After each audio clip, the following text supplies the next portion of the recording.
اعوذ باللہ من الشیطان الرجیم بسم اللہ الرحمن الرحیم تبارک الذی بڑی برکت ہے الذی وہ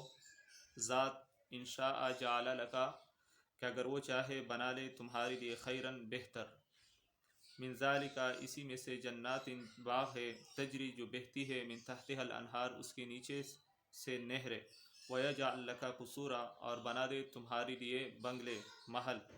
بل کذبوا بلکہ انہوں نے جھٹلایا بالساعۃ قیامت کو وَأَعْتَدْنَا اور ہم نے تیار کیا ہے لمن اس آدمی کے لیے کذب جس نے جھٹلایا بالساعۃ قیامت کو جھٹلایا سائرن تو ہم نے تیار کر دیا اعتدنا کے لیے سائرن مفعول بھی ہے کہ ہم نے تیار کیا ہے ان کے لیے سائرن جہنم اذ رأتہم یہ رأتہم میں جو ہیا ضمیر ہے یہ سائر کی طرف راجع ہے یعنی جہنم جب اس کو دیکھ لے گی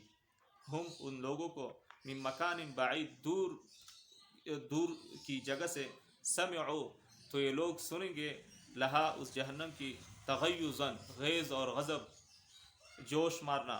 وزفیرن اور اس کا چلانا نو جہنم بچکم دے چغی وی سوری بوئی کله چې د جهنميان وګوري چې لری نه روان دي او دغه جهنميان په خپل داغي غیظ او غضب او غصه واوري وَإِذَا أُلْقُوا مِنْهَا مَكَانًا ضَيِّقًا اور جب ڈال دیے جائیں گے القوا منا ڈال دیے جائیں گے منہا اس جہنم کے اندر مکانًا ضَيِّقًا تنگ جگہ میں مقرنین اور وہ زنجیروں کے اندر جکڑے ہوئے ہوں گے دا پزین ضرور کی بتڑ دی شوی دعو ہنالکا تو وہ پکاریں گے صبوراً موت کو صبور وہی مرگ تھا موت تھا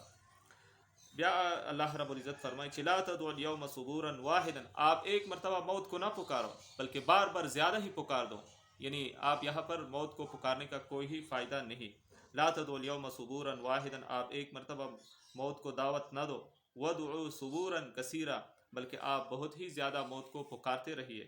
قل آپ فرما دیجئے اذالک خیر یہی بہتر ہے ام جنت الخلد التی یا اگر وہ جنت جو ہمیشہ کے لیے ہے اور جس کا وعدہ کیا گیا ہے متقین لوگوں کے ساتھ وعد المتقون وعدہ کیا گیا ہے متقی لوگوں کے ساتھ پرہیزگاروں کے ساتھ کانت لہم جزاء و مصیرا یہ ان لوگوں کے لیے بدلہ ہے و مصیرا اور ٹھکانہ ہے لہم فیہا ما یشاؤون اور اسی میں وہ سب کچھ ہوں گے جو کچھ چاہیں گے خالدین ہمیشہ کے لیے کان علی ربک وعدا یہ ہے تمہارے رب کے اوپر ایک وعدہ مسئولا جس کے متعلق آپ سے پوچھا جائے گا وَيَوْمَ يَحْشُرُهُمْ اور جس دن اس کو جمع کر دیے جائیں گے وَمَا يَعْبُدُونَ اور ان کو بھی جمع کر دیے جائیں گے جس کی وہ عبادت کرتے تھے من دون اللہ کے علاوہ فَيَقُولُ تو کہا جائے ان سے کہے گا أَأَنْتُمْ أَضْلَلْتُمْ عِبَادِي هَؤُلَاءِ کیا تم نے ہمارے اس بندوں کو گمراہ کر دیے تھے راہ راست سے ہٹا دیے تھے ام ہم ضلوا السبیل یا خود راہ راست سے ہٹ چکے تھے قالوا سبحانک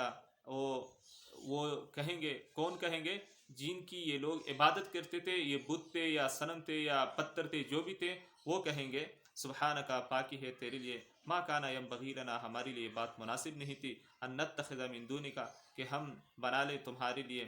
تمہارے علاوہ کوئی اور من اولیاء رفیق دوست ولکن متعتهم وآباءهم لیکن تو ان کو فائدہ پہنچاتا رہا وآباءهم اور ان کے باپ دادوں کو حتی نسوا الذکر یہاں تک کہ وہ بھول بیٹھے اللہ تعالیٰ کی یاد کو وَكَانُوا قَوْمًا بُورًا اور وہ تھے ایک قوم بوراً تباہ ہونے والی بس یہاں تک آج کافی ہے پھر انشاءاللہ آگے پڑھیں گے 19 نمبر آیت السلام علیکم ورحمۃ اللہ وبرکاتہ